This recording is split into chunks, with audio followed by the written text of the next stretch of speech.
Jeg ved slet ikke, om jeg skal tage afsted i år. Det er bare sådan, sidste år, der var alle bare så kedelige, og nogen tog hjem.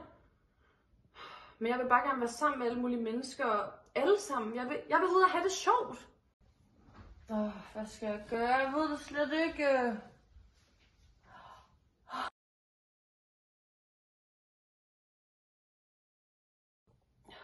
Der var det der orange scene, og det er jo virkelig fedt, og jeg synes bare, jeg hørte om et eller andet event med orange, hvad var det?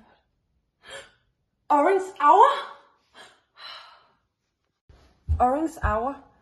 Det er onsdag den 2. juli kl. 14. Det er jo perfekt, lige midt i Rosseugen. Ej, de er inviteret til sprøde orange drinks. Nej, jeg glæder mig. Alle er velkommen, hvor er det fedt.